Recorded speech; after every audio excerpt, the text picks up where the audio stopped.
Now, I've just had the pleasure of reading your book, and can I say you certainly haven't led a dull life. That's good. I'm glad that you read it before we talked, because, there's a lot of information there that I wanted you to have before, we did an actual interview, Yeah, sure. Did it really test the memory banks? My memory bank? Yeah. All I can say about my book is that it's the absolute truth as I lived it. Mm-hmm. And, I've gotten some reactions from different people. They always have an opinion. And as you know, each human being has their own version of what reality is. There may not be a real reality, but only the reality we see.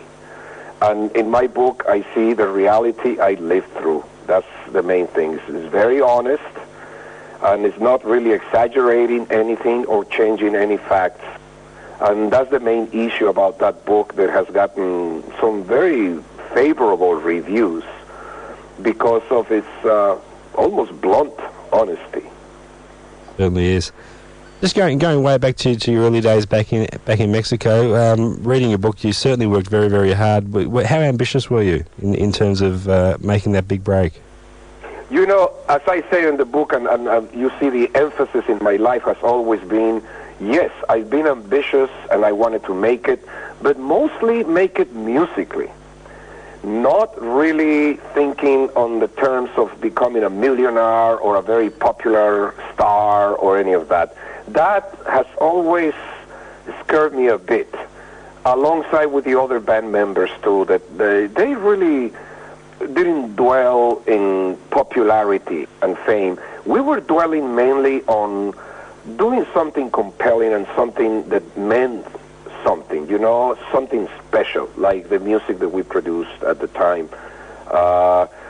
In the case of Alan Wilson, not only he didn't even think about being popular, he was afraid of popularity, Bob liked the scene and the show business more, and of course our manager, Skip Taylor, was totally into it. In a way, it was his energy and all that propelled us to become a popular band. But yeah, really, as far as our ambition, it was mainly a musical desire, a desire to make our craft be something meaningful and some kind of something that we would leave behind us long after we are gone. How great was your exposure to the blues before you crossed the border? It was substantial. We used to get a couple of radio stations that were from Mexico, but they were actually American shows. In Mexico, you have no limit as to the power of wattage that you can use on a radio station. So you could have a station like XCRW and XCRB. They all start with X in Mexico, and have 500,000 watts of power. Those stations had some great rhythm and blues shows, with especially the Wolfman Jack shows. I don't know if you know who Wolfman Jack was. Yes. He was very famous, and he started actually in a small station from Del Rio, Texas. There was actually a Mexican station, and that's why we were able to get a lot of rhythm and blues and a lot of non-pop radio late at night all the way down in Mexico City, which is close to 2,500 miles south from United States. It's not right at the border. The people at the border, the musicians in the Mexican border, were exposed to a lot of Texas blues and a lot of the real guys that were playing around. They will just go across the border and see B.B. King, Freddie King, etc. But us in Mexico City, we had to depend basically on the big transmissions from those radio stations that were making rhythm and blues shows. The reason why they used those stations in the U.S. is because they wanted to cover also more territory in the U.S. The Wolfman Jack show was heard all over the Southwest, including Texas, Arizona, and California. So, that's a huge territory. For sure. Looking back personally, what do you think it was that attracted you to the drums? I don't know. As you see in my book, I tell this story about the time that I was chaperoning my sister And I went to this club, I was just a young kid, I don't even know how I managed to get into that club, but I guess it was Acapulco and everything was outdoors, Mm-hmm. And I saw that drummer, and I was just totally mesmerized by him and by the sounds he was making and all the fun he seems to be having, doing his show. And that's one of the times where I thought that I would love to play drums. But I did learn other instruments through, my father's and my stepfather's influence. I learned to play guitar, and I learned to play a little bit of piano. But eventually I ended up with drums because it seemed that I just was having a lot of fun playing, That was the main thing. Yeah. Now, with Canned Heat, you achieved something that very, very few blues bands have been able to do. That is to break the singles charts in the mainstream. Yeah, that was, I guess, our most important contribution to the blues. I mean, you must remember, in those times, radio was still pretty much segregated, and white people really didn't get exposed to a lot of this music. There were no white blues bands, for sure. We were, the first two bands that brought that music into the public's ear. There was Paul Butterfield Blues Band and Canned Heat, and in Europe it was John Mayall, with the original Blues Breakers. I guess there was another band called Alexis Corner, another English band. But however, none of them really managed to bring original country blues and put it in the top 10. And we managed to do that 3 times, and I think that was not only luck, but it was commendable that we were putting the right music out at the right time. We have to understand, too, that the 60s was a very different era as far as music than the era we live at now. Of course, yeah. The 60s was like a renaissance in music, and we were part of that movement, which was very much blues-oriented. I mean, you can include the Doors, you can include Jimi Hendrix, a lot of the greater bands, Led Zeppelin. Most of them play blues songs. And let's not forget the Rolling Stones, too, which was almost a blues band at one time, So it was a time where everybody took the blues and started doing things with it. And we were, luckily, the first band that actually put the blues on the top 10. Now, you had some legendary characters in the band, and we'll go through them. Tell us about the Bear. He must have been about as fanatical blues fan as you could ever meet. Well, the Bear was, I think I describe him very good in the book. He just loved to party, loved to play music, whether he was playing or singing himself or playing his records. He had the biggest and greatest record collection I've ever seen in my life. He had close to 100,000 records, and most of them were 78s. For Bob, it was like a medicine, like food, like air in life, to be playing music and to be part of music. His knowledge went beyond anybody that I can imagine. He will look at an old record and tell you just by the number who was playing on the record, when the record was made, when it was released, and if there was any other side stories to it, he will, always know that. So him and Henry and also Alan Wilson were avid record collectors and jazz and blues lovers. And then, of course, they recruit Larry and myself into the band, and we soon after became, not only students of them, but also we started collecting records ourselves. Yeah. With Alan Wilson, do you remember a point in time where it became apparent to you that things weren't quite right in his state of mind? Well, I as I tell it in the book too, again, chronologically, I believe the first time the band suffered the first crack, let's say, the first problem was when Larry and Henry got into that big argument, their first argument that was to be followed throughout the years by many others. But it was the personalities, especially of Henry being a very loose kind of a person and Larry being totally the opposite. They were two personalities that were never going to be able to get along and meet. And this was a couple of days before Woodstock. a couple of days before the Woodstock Festival, there was a major altercation between Larry Taylor and Henry Vestine on the stage of the Fillmore West. That was the first moment where we felt that the band had been damaged somehow by us losing Henry. We hired Harvey Mandel immediately that same night, and we went on to play another night at the Fillmore East in New York, and then the following night we played Woodstock, really without rehearsing and without really being as tight as we were with Henry, with Harvey. But Harvey was talented, and we still had a strong rhythm section, and we had a great front man, the Bear, and we still had Alan Wilson. So the first time that I felt that something was starting to go wrong was that time. And then, of course, came the tragedy of Alan Wilson's death a couple of years later. And that was undeniable, one of the major shocks the band suffered.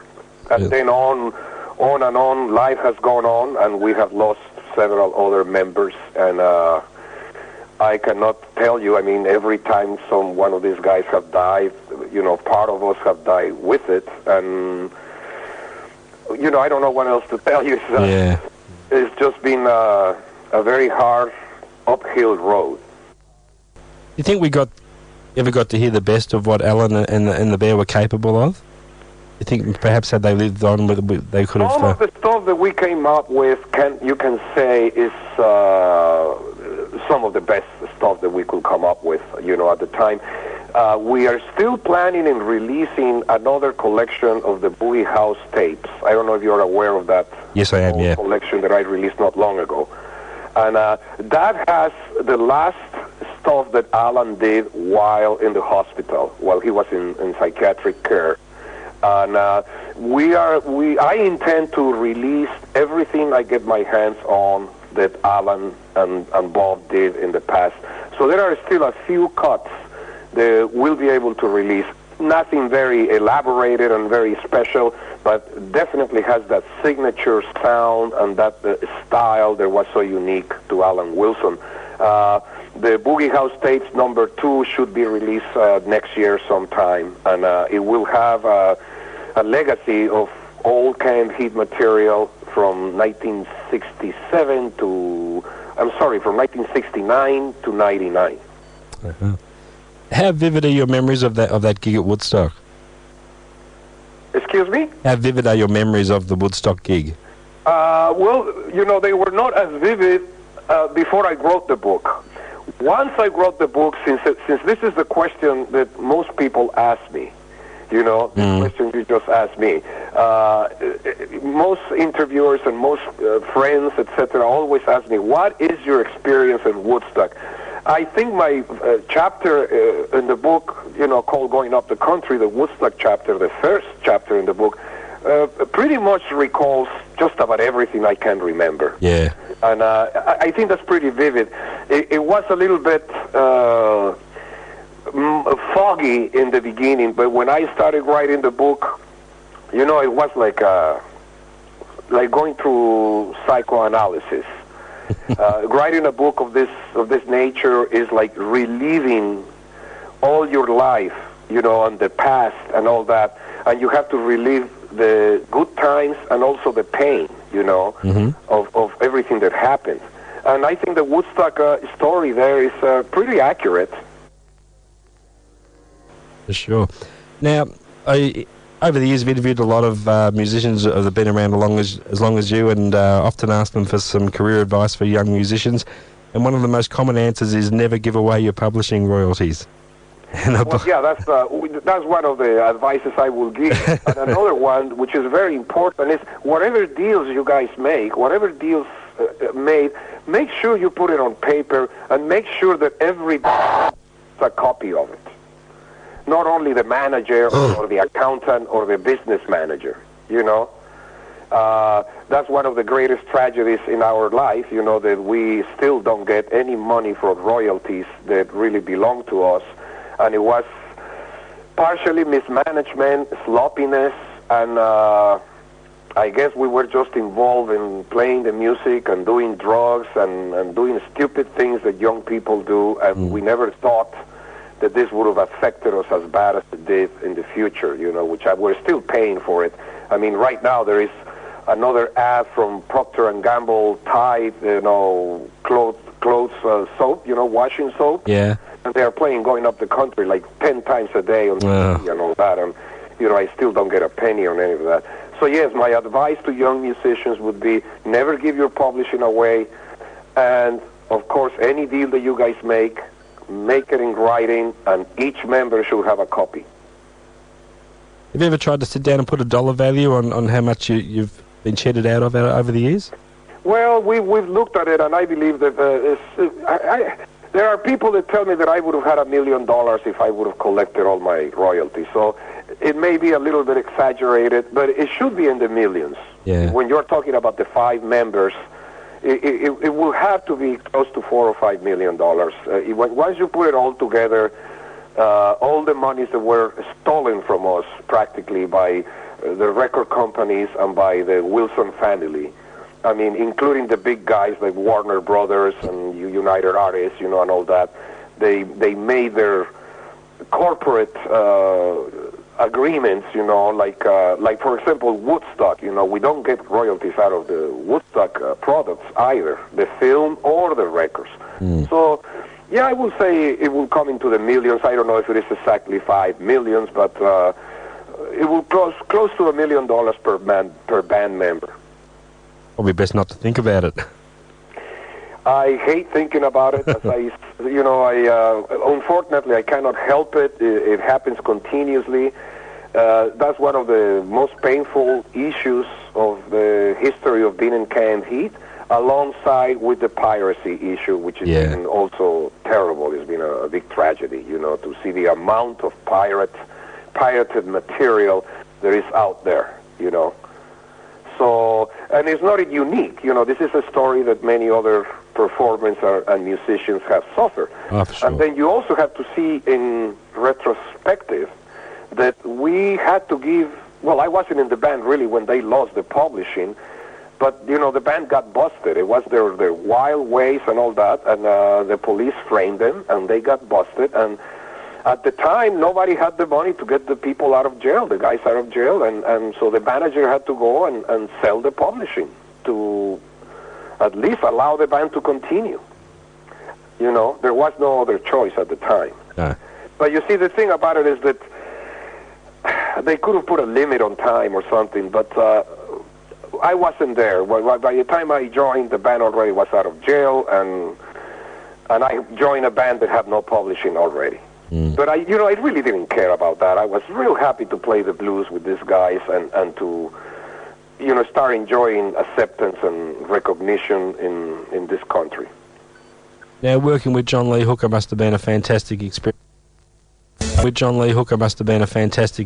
And I guess would have given the band a great sense of achievement to have that endorsement from an artist that you would have looked up to so much. I followed John Lee Hooker since I was a little kid in Mexico City. I used to hear his records, and I was always compelled, and I love his music, and I love how different he was.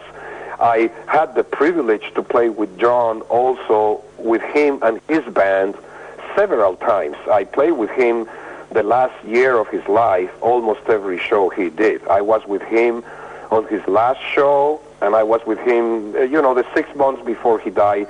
I was his official drummer, the drummer for the Coast to Coast Blues Band.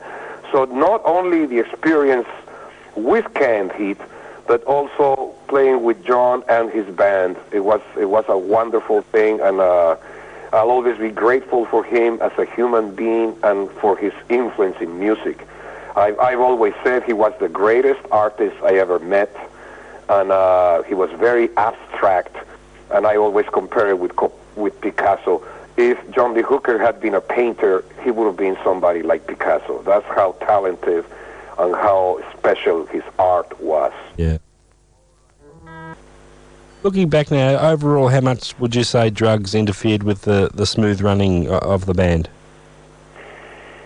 Well, I will say excessive drug intake did interfere, as it will interfere with anybody's life. Yeah. I cannot come on as somebody like, I'm not a preacher, and I'm not going to say, drugs are totally bad. because I believe that drugs used responsibly and,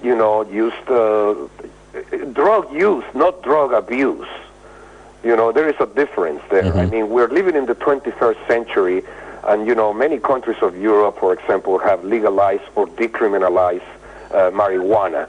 And I believe some parts of Australia have too. Unfortunately, America is still in the dark ages when it comes to that. But I cannot come on and say, after being with Canned Heat 35, 36 years, and say, oh, don't do drugs, drugs are bad. What I can say is, if you're going to get high, have a good time, do it responsibly. It's the way you take an aspirin, the way you take any other medication. Be aware that this is a medication. This is something foreign to the body, and be aware that there could be a serious damage. Like the guys in the band did. I mean, why am I here alive and Larry Taylor is alive too, and the other guys are not? Because they abused it. They had addictive personalities, and, after all, tobacco killed Henry, not drugs. That's right. So there you are. There are legal drugs that are just as dangerous or more. I believe alcohol and tobacco are much more dangerous than any of the illegal drugs because of the social acceptance and the prevalent, it's part of capitalism. Now, through the years, you've been the one constant member through many years of change in the lineup of Canned Heat. Have you encountered problems over the years trying to defend or the validity of the band, still using the Canned Heat name? Have you had criticism for that? Fortunately not. And I've always left it up to the people, especially right after Bob Hyde died. It was a very intense moment in my life when I had to decide if I wanted to continue Canned Heat or not. Australia had a lot to do with the fact that I continue Canned Heat, because we went to Australia and did a major tour right after Bob died, and most of the people accepted us and knew that Bob was gone, but they wanted to keep the band as part of a legacy, and it has become sort of an American institution, Yep. Like, let's say, the Benny Goodman band or the Glenn Miller band that, have maybe one or two original members, and they still play and perform the songs as close as possible to the originals, if not just like the originals. And my mission is to keep that this American institution, American cultural institution, alive. And as I said, as long as the people don't throw eggs or tomatoes at us, or don't insult me in one way or another, I will continue. I have never found any criticism or any bad advice or any problem with the audiences or even with the press as to what I'm doing. Most people have been respectful, and they accept us as we are, and that's the only reason why I continue. If I ever felt that what I'm doing is fraudulent or it's not real, I will stop it immediately. Mm-hmm. I don't need the money anymore. So it's never been a consideration at any stage to call it another name? To go on with another name? Yeah.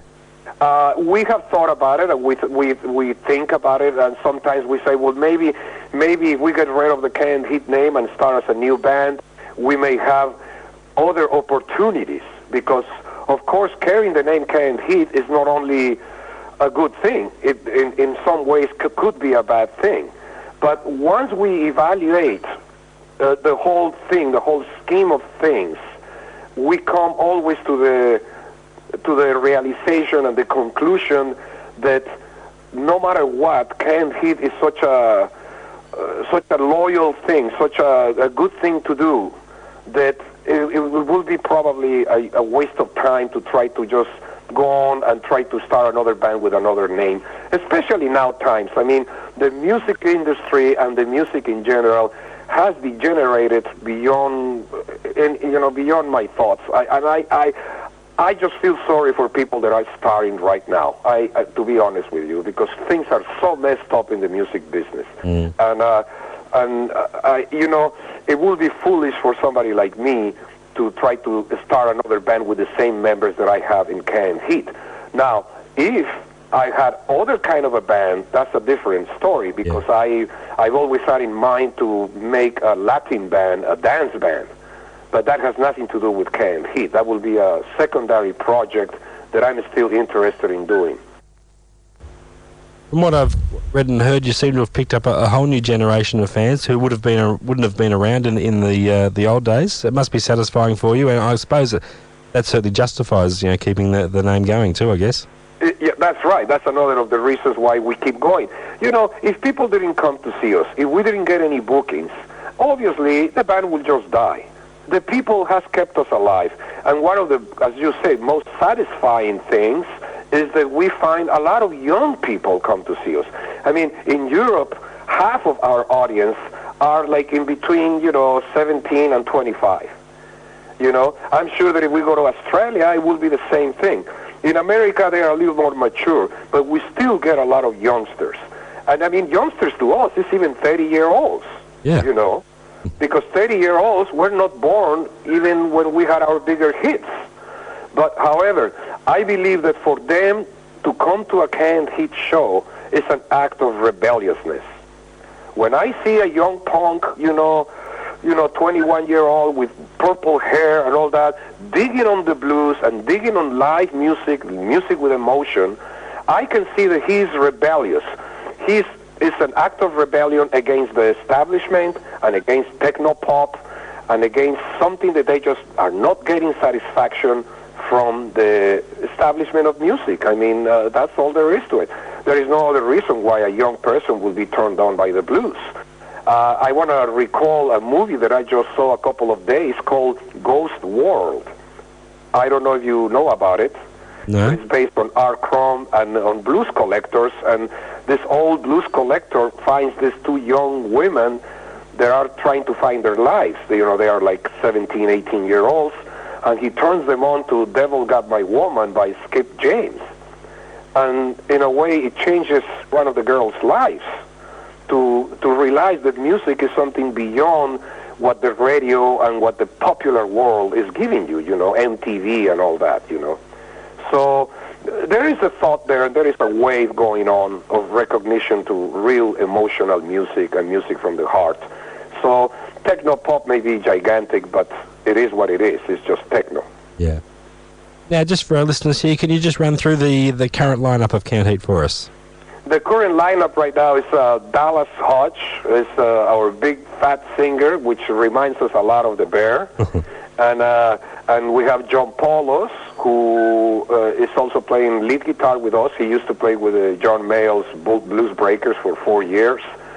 And we have Greg Cage, who has been on the bass and vocals with me for 5 years now. That makes him an original. Yeah. 6 years now, Greg, a very nice person. And Stanley Behrens, who is a session musician in Los Angeles, who is one of the best harmonica players I've known. And he plays saxophone, he plays flute, and he sings. And he's also an Alan Wilson fan. He's the only harmonica player I know in the world that can play exactly all the Alan Wilson tunes and all the intricacies that Alan did. So I have a strong band, and it is very active, as you may see on our website. We're playing an average of 100 to 150 gigs a year. We've done 5 European tours a year for the past 3 years, and this year I purposely slow it down. I'm getting too beat up on these long travels and long tours, so we're doing only 3 European tours this year, but still we're playing a lot of gigs, and the band has gotten great acceptance. And also we have a new CD coming out at the end of this year entitled Friends in the Can. And look out for that one. And the makeup of your live sets these days too, it's a combination of the classics and new material.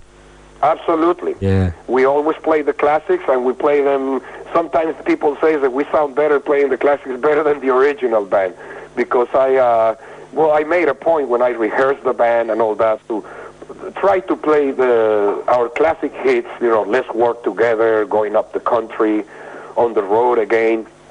We play them exactly as the record, the record sound, and then we also mix with current material, which is a constant challenge for me to be presenting a band, not only as a nostalgia act, because there are several bands of the 60s that sometimes get together and all they do is repeat their hits, and they sound mostly like a jukebox, Yeah. And I always say we are not a jukebox. We are still an active band like any other, and we are still meeting the challenge of creating something new and bringing different forms of blues music into, putting out this kind of forms of blues music.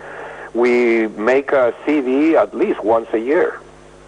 Exactly. I've heard some of the recent material. It's a very hot band and certainly one deserving of the Canned Heat name. There's no doubt about that. Thank you very much. I'm glad that you like it. I mean, that's again just like our live performances. We keep, meeting the challenge of being productive.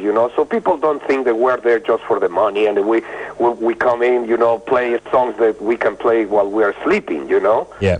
We have to pay attention to what we're doing, and we mix the show. And as I said, most people always come satisfied, and I haven't seen any bad reviews lately. So I'm very satisfied with what's going on right now. The only thing right now is definitely, just my age, and I'm getting a little bit tired of traveling. Traveling has changed a lot, and it's very difficult to travel now, and it's affecting me especially because I just don't want to travel that much anymore. Okay, Fito, thank you so much for your time. It's been an absolute pleasure speaking to you. I hope you got everything I said. And what location are you in? In Melbourne. You are in Melbourne. Do I know you personally? No, we've never met, no. I have seen you on... Because I've been in a couple of radio stations out there in Melbourne. Is this the public service station? It is, yeah. I've been there. I've been at your place. I like that little funky room. That's nice. I remember being there a couple of times in the past. I've certainly had the pleasure of seeing Canned Heat live in Australia a couple of times. It's an absolute treat. And I hope you can find your way to make your way down here one more time. It'd be great to see you. Well, yeah, we've been getting some offers, and we are in touch with a promoter from the Western Australia called Danny Flynn. Mm-hmm. And we told Danny that we'll come if he can put it together. And all we need is somebody to present to us something that makes sense, and that, it's not that we want a lot of money or any of that, but something where everybody comes out okay, and we'll be happy to go back to Australia. I think it's about time that we go back to Australia. It's been quite a few years, hasn't it? It's been a few years, I think, since you were last here. It's been a few years, yeah. It's been too long, actually. It's been too long. But I also was told that the Australian music scene has changed very much and that there was really not that much interest in blues bands. Basically, probably the most work you'd get down here now is during the festival season. There's quite a few blues and roots festivals that to work out. Fortunately, the main festival, which is the Byron Bay Festival, is run by Peter Noble and his associates.